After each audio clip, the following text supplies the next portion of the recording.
A number of personal challenges in this pandemic have to do with how and where we work. And what about finding or beginning a new job right now? With so many companies operating remotely, this certainly is a unique time to hire and train new workers, as well as get everyone excited about it, no less, right? Katie Maurer has recently hired and trained several new employees, and she's joining us now to talk about both those challenges and, of course, to share some tips with us. Hi, Katie. Thanks for being here today.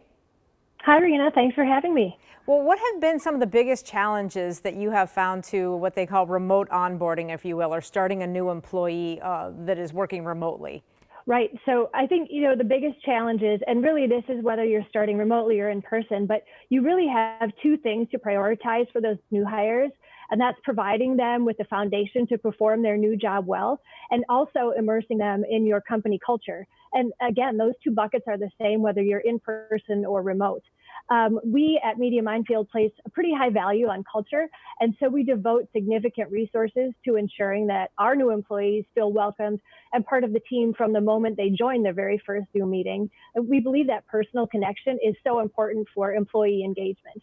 Another thing that we do is really paying attention to our long established culture traditions.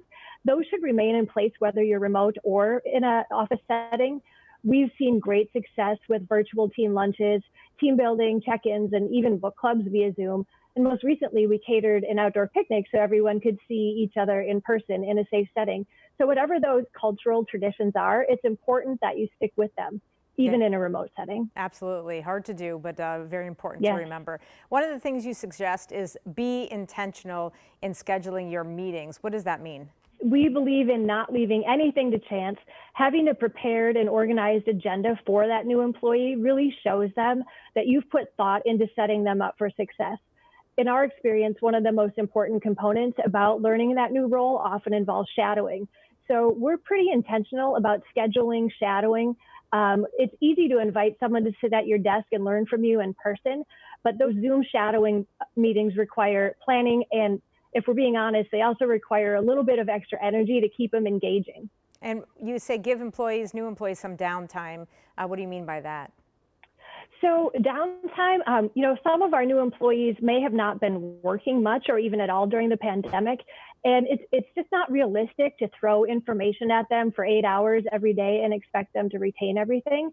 We've seen new employees shut down with information overload. So to combat that, we actually schedule downtime for those new employees so they have time to process what they've learned that day.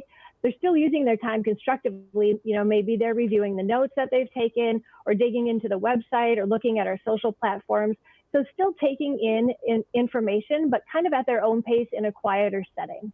All great advice. Katie Maurer, thank you so very much. We appreciate it. Absolutely. Thank you for having me, and best of luck to everyone who's remote onboarding. Absolutely. Well, you can get the information that you saw here by texting 4 p.m. to the number on your screen, and we will send you back a direct link.